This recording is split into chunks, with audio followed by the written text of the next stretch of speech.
Hey everyone, before we dive in, make sure to subscribe. You won't want to miss this one. I never imagined closure would feel like walking into a trap. The sky was bruised purple that evening, and the wind carried the faint scent of rain through the streets. I gripped my keys so tightly my knuckles turned white. Each step toward his apartment felt heavier, like the weight of all the what-ifs I had carried for years was pressing down on me.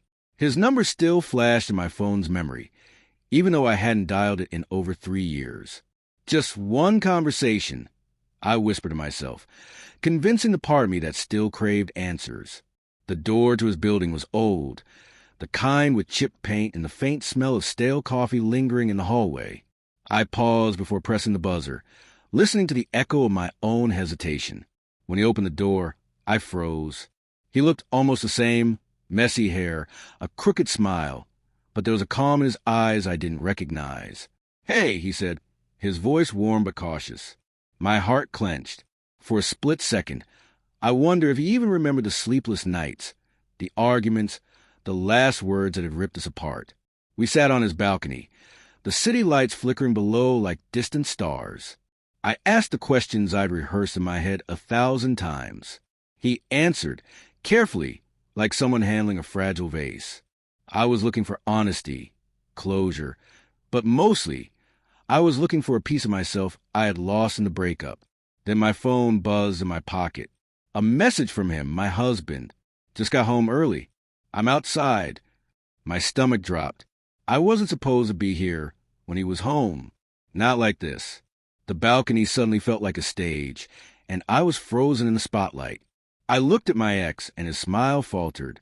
I realized at that moment, some doors once open can't be closed again. I hesitated, staring at the street below, heart hammering. And then, in the faint glow of the city lights, I heard the unmistakable sound of our apartment door opening. The sound of the apartment door echoed in my chest like a gunshot. My phone buzzed again. I couldn't bring myself to look at the message. My hands were trembling, and the world around me seemed to blur. The city lights, the distant hum of traffic, even the reassuring presence of my ex. He noticed. "Are you okay?" His voice was low, careful. I nodded, though it was a lie. Every instinct screamed at me to run, but my feet felt cemented to the balcony tiles. Then my husband's voice came through the crack of the doorway, warm at first, and then laced with confusion. "Babe, are you outside?" I froze. My ex's eyes widened, and I knew at that instant that this wasn't just a slip-up. I hadn't planned for this to happen. Not like this. My mind raced back to every late-night text I'd sent him, every "I just need to talk" excuse I'd made. "Who's outside?" my ex asked, a note of alarm creeping in. I swallowed hard, trying to craft some kind of plausible lie, but the words stuck in my throat. My husband stepped onto the balcony, his face illuminated by the dim city lights, and the air between us grew heavy with unspoken accusations.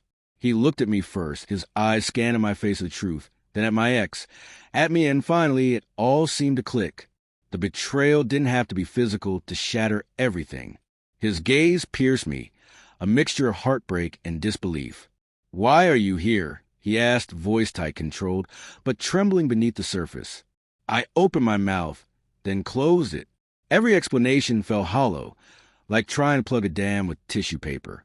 The silence stretched suffocating, filled with tension so thick I could almost taste it. And then my ex, silent until now, stepped back, glancing between us. "Maybe I should go," he said softly, his words almost a relief, almost a curse. But the damage had already been done. The walls I thought were solid, the life I had carefully built, felt fragile, like glass ready to shatter with the slightest touch. I realized something horrifying. Closure had a price, and now I had no idea if I could pay it. The city lights blurred as tears threatened to spill, and I felt the weight of every choice crashing down. My husband's eyes were locked on me, searching for the truth I couldn't seem to articulate.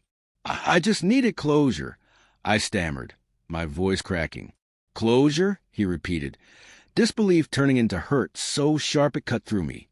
"You came here with him?" His hand shook slightly, not with anger, but with a raw pain that made my chest ache. I glanced at my ex. He looked uncomfortable, guilt-ridden, like he hadn't signed up for this chaos. I didn't know he'd be home. I whispered. But the excuse fell flat, a flimsy shield against the reality of betrayal. My husband ran his hands through his hair, pacing the small balcony. The silence stretched, filled with the distant hum of traffic and the faint scent of rain. I trusted you, he said finally, voice low, but every word felt like a hammer striking my chest. Everything we built, I thought it was real. I wanted to scream, to beg, to explain, but words had failed me.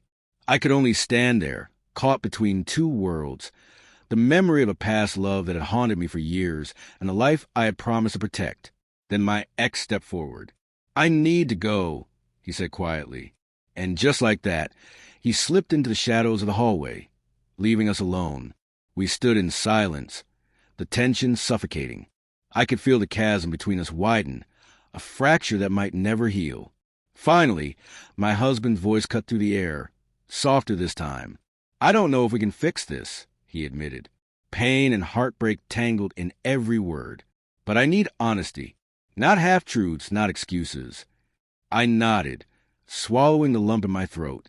I want to try, I whispered, though even I wasn't sure if it was enough. Sometimes love isn't perfect. Sometimes it's fragile, messy, and full of mistakes. But it's in the raw, broken moments that we find the real test of who we are and who we choose to be. If you've ever faced heartbreak, betrayal, or difficult choices in love, comment below and share your story. And don't forget to subscribe, because life doesn't wait for a perfect moment. It waits for courage.